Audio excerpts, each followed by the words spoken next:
Okay, now in this video, I'm going to be showing you how to add the edging on the pieces that are not curved like these are. I'm also going to talk to you about how to do trim work on these little veneering pieces, these little strips of veneer that you're going to be putting around the outside edge. This is actually easier, I think, doing it on the square or on a straight edge with a corner than it is with purposefully going around an edge or a rounded corner. So I want to show you what I'm going to do first. I'm going to make sure I've got the right size. I cut some that were 5mm and then a few that were 6mm, so you can see the difference here. And I'm going to show you how to trim these off if it's the paper's a little too thick, if it's a little too wide. It's super easy. So first thing I'm going to do is I'm going to grab some glue and I'm going to add some glue to this back edge. And where's my little, let's spread it around a little bit. And remember that the foam is porous. So you need to get a nice amount of glue on there. That's a pretty good amount there. And now what I'm going to do is I'm just going to put this right on and make sure there's no glue coming out from the side.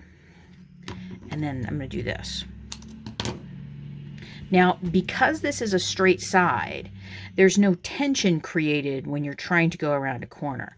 So you really, really, really don't need to use tape with this. So then the next thing I'm going to do, get my glue to cooperate here, is I'm going to add some more glue here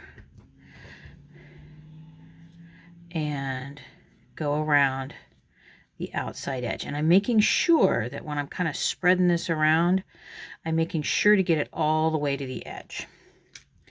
Now the next piece that I'm going to do, because I'm going to leave those little edges there, is I'm going to butt it up right against it. Okay. And then what I'm going to do is I'm going to trim it like that. Okay. Give it a couple of pinches to make sure it's going to stay. And you can see it's not coming off. Sometimes what they'll do is they'll rise up a little bit on the corners and you just press them back down. So let's add the next side. And I want you to see kind of the pattern that I'm creating while I'm doing this.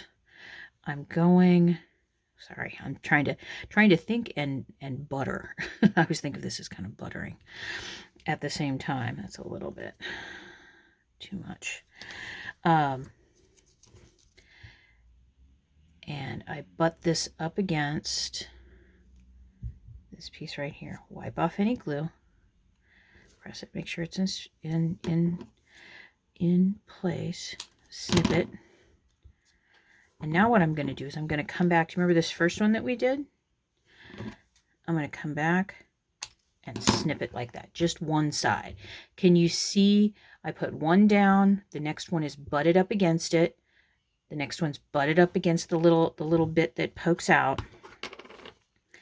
And then I add the last little bit of glue on. And you want the glue to also adhere to the white board that you've attached. So I'm making sure that it's gluing to itself. Now what I do is I trim this off, and you can really see the pattern now to 1, 2, 3, 4. And I want this little tiny, when they butt up against each other, this little edge right here, I want it to glue to this piece of paper it's butted up against. So now what I'm going to do is I'm just going to set that down, and then I can move on to the rest of the pieces. And that is how you do that I can't think right now, veneering around the outside edge, and just continue until you've finished all of the pieces. Now, there's sometimes what will happen. Let me see. I think I'll use, nope, not that one. It's this one. I haven't taken the tapes off of these, and you can see you gotta sometimes if you leave them alone, the tapes will get a little stuck. You want to peel these off very easily, very, very gently. You can see I kind of dented that one a little bit, but it's no matter. It's going to go on the underside. So, okay, and one more. And notice I pull it till it gets to the edge here, and then I very gently peel back. Okay, now this is the paper side because I can kind of make marks on this.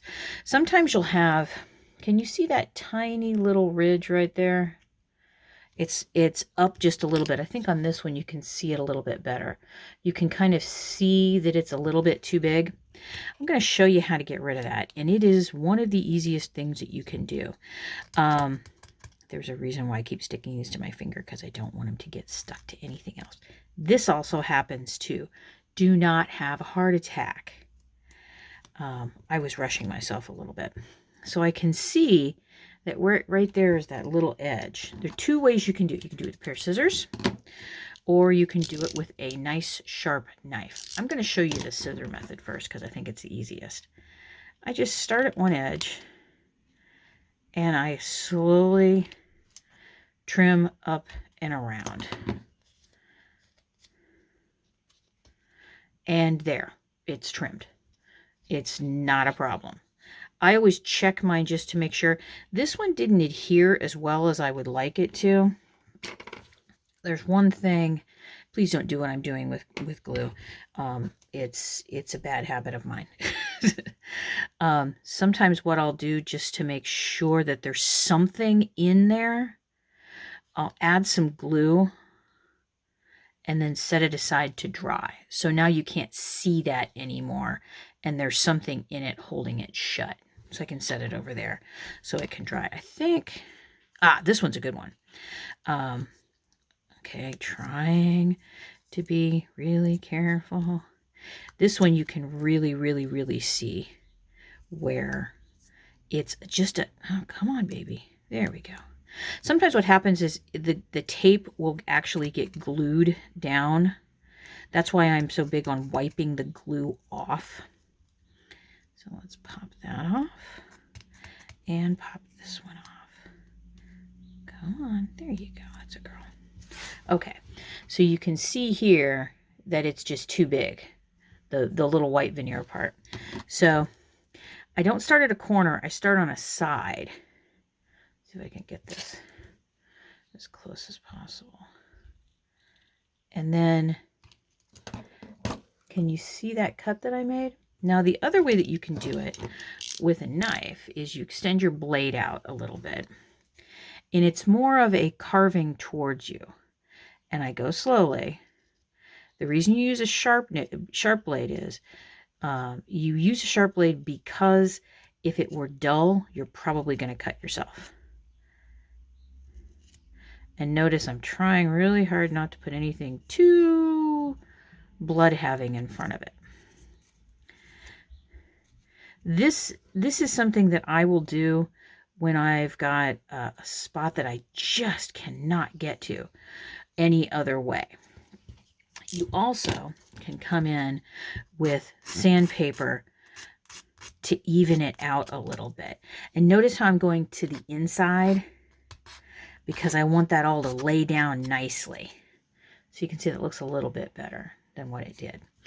I also left these marks here because I think you know what's going to go in here, because I've left these to dry for about 2 days. I haven't touched them.